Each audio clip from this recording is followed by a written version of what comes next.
Sobat Kairos yang dikasihi Tuhan Yesus Kristus, renungan firman Tuhan bagi kita saat ini diambil dari kitab Amsal pasal 11 ayatnya yang ke-19. Demikianlah sabda Allah. Siapa berpegang pada kebenaran yang sejati menuju hidup, tetapi siapa mengejar kejahatan menuju kematian. Demikian firman Tuhan.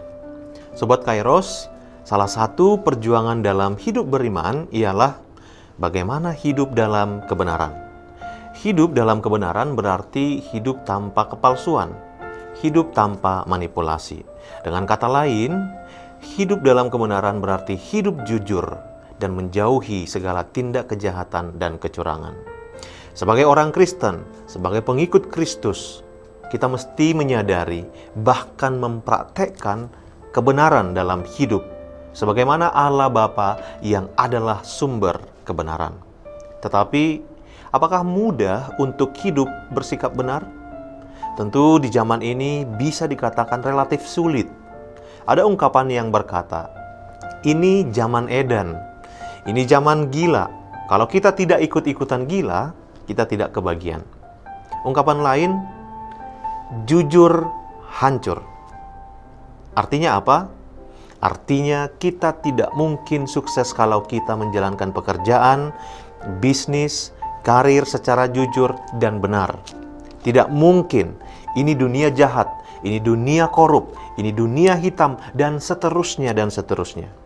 Sehingga begitu banyak alasan yang seolah-olah mengajak kita semuanya tidak apa-apa berbuat dosa, tidak apa-apa sedikit curang, tidak apa-apa tidak jujur. Toh, dunia kita memang seperti ini. Sobat Kairos, itu adalah hukum dan prinsip dunia. Kita adalah orang Kristen, pengikut Kristus, yang menjadi dasar dan prinsip hidup kita adalah firman Tuhan, bukan prinsip dunia. Sobat Kairos, lalu bagaimana cara kita bisa hidup dalam kebenaran? Yang pertama adalah, Yesus adalah kebenaran.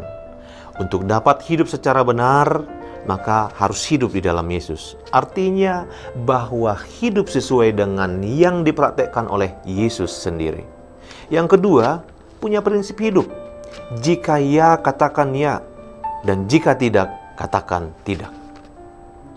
Kebenaran adalah unsur esensial sebagai pengikut Kristus. Yesus sendiri dalam hidup selalu memperjuangkan kebenaran itu.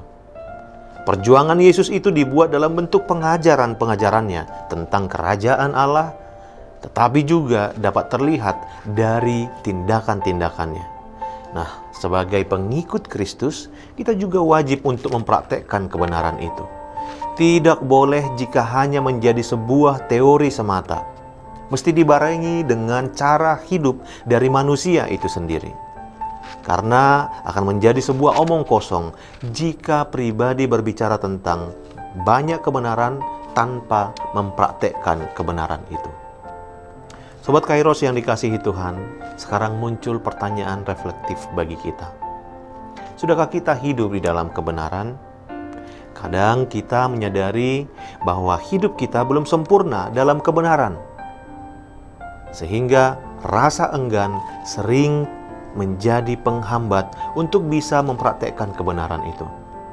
Kadang kita enggan untuk menyampaikan suatu kebenaran jika itu dapat menyakiti perasaan orang lain. Bahkan kadang gentar untuk menyatakan sesuatu itu salah jika pada akhirnya saya yang akan disalahkan. Begitulah bermacam-macam perasaan yang muncul sebagai penghambat untuk hidup di dalam kebenaran. Sobat Kairos yang dikasihi Tuhan, kesadaran ini hendaknya membawa kita untuk mengambil sebuah komitmen bahwa hidup dalam kebenaran selalu mengandung konsekuensi. Misalnya, tidak disukai oleh orang lain, dianggap tidak setia kawan, sok suci, dan sebagainya. Tapi sebagai pengikut Kristus, komitmen untuk kebenaran harus dijunjung tinggi. Kenapa? Karena sesungguhnya konsekuensi yang akan kita terima adalah kehidupan yang kekal. Selamat menghidupi komitmen hidup dengan setia di dalam Yesus Kristus, Sang kebenaran sejati. Selamat beraktivitas Sobat Kairos, Tuhan Yesus memberkati. Amin.